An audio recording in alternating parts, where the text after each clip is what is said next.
कि सोचती हूँ कि वो कितने मासूम थे, कि क्या से क्या हो गए देखते देखते।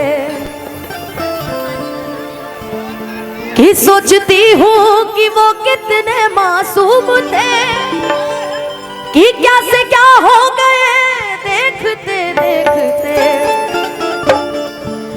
मैंने पत्थर से जिनको बनाया सनम, मैंने पत्थर से जिसको बनाया सनम, वो खुदा हो गए देखते देखते। हम बोलने लगेंगे तो सुबह हो जाएगी, इसलिए हम गाएंगे और अरशद भैया बीच बीच में शायरी सुनाते रहेंगे हम लोग को, है ना? है कि जब निकले नी घर से बहरिया, कि चाहे सभे लड़ावल नजरिया, कि सभे छुवल चाहे हमरो गोर गाल रहे। ये काम सिर्फ हम ही कर सकते हैं, बाकी कोई नहीं कर सकता। गोर गाल रहे, अरे गोर गाल रे,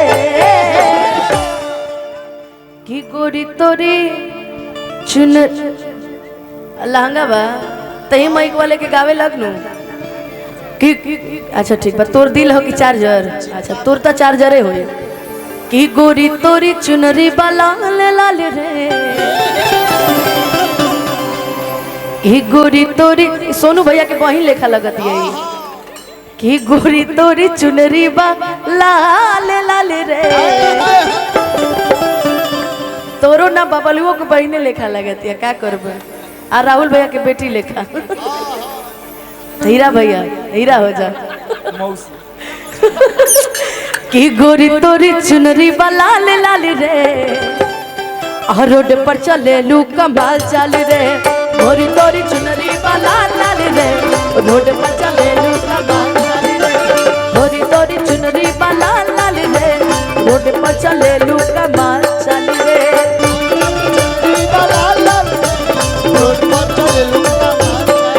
जब निकले नी घर से बहरिया, चाहे सभे लड़ावल नजरिया। जब निकले नी घर से बहरिया, चाहे सभे लड़ावल नजरिया।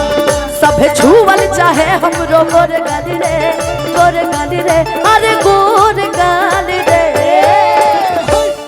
कि गोरी तोरी चुनरी लाल लाल रे। अच्छा तोहरो, अच्छा हमरो आज लाले बा, लेकिन हमरा पे न तारा पे बा। कि गोरी तोरी चुनरी लाल लाल रे, कि रोड पर चले लू कमाल चल रे। गोरी तोरी चुनरी लाल लाल रे, रोड पर चले लू कमाल चल रे। गोरी तोरी चुनरी लाल लाल रे, रोड पर चले लू कमाल चल रे। गोरी तोरी चुनरी लाल लाल रे, रोड पर चले लू कमाल चल रे। साबुन से नहालू पर कजिला राजालू, पर कजिला राजालू। कवना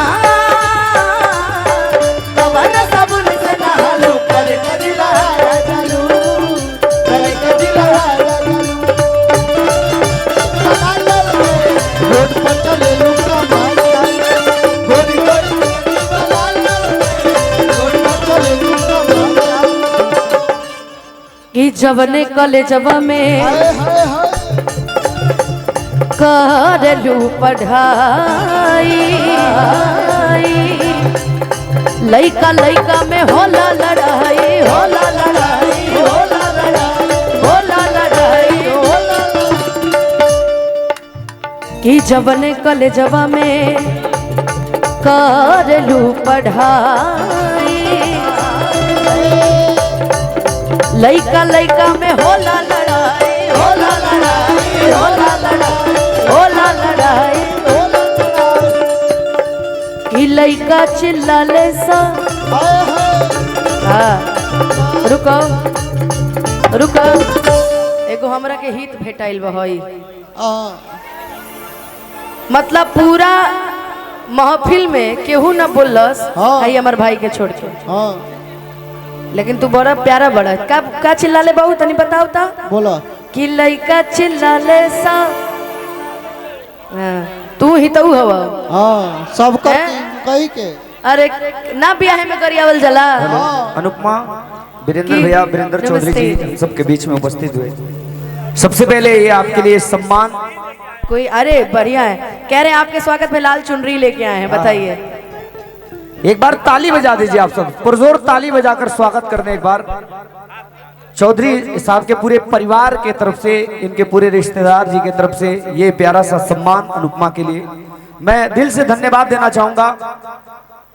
भोजपुरी जगत की बहुत ही अच्छी गायिका अनुपमा हम सबके बीच में अभी गा रही हैं, और हमारे बड़े भैया जिनका प्यार, जिनका आशीर्वाद हम सभी कलाकारों को मिल रहा है, श्री वीरेंद्र चौधरी साहब को मैं प्रणाम कर रहा हूं, आशीर्वाद की कामना।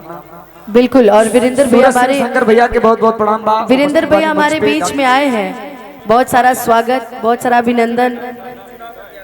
चुनाव में भी अरे दिल से प्रणाम। माई करी है,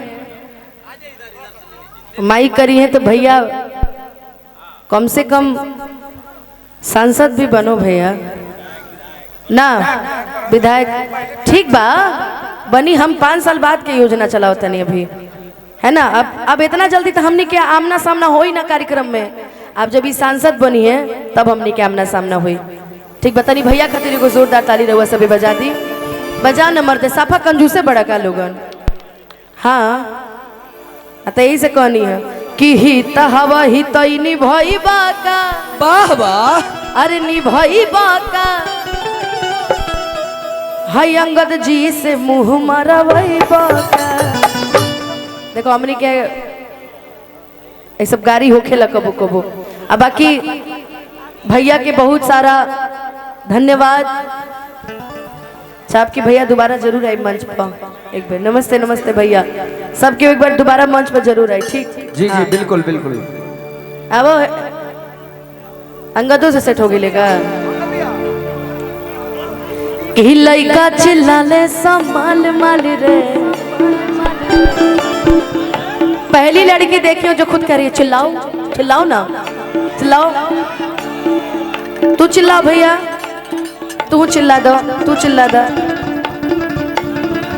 अरे दढ़िया जनी बनाई बड़ी बढ़िया लागे। एक बार फिर से बोलता, चिल्ला दो तू। ले ली पैसा ले ली। हाँ ए भाई देखो, हमारे भाई कहलस कि मुस्कान नाम के लड़की के हम नाम ना ले, पता चले कि 2 बोरा सिर में टाइगर डरम उतने में फाइनल।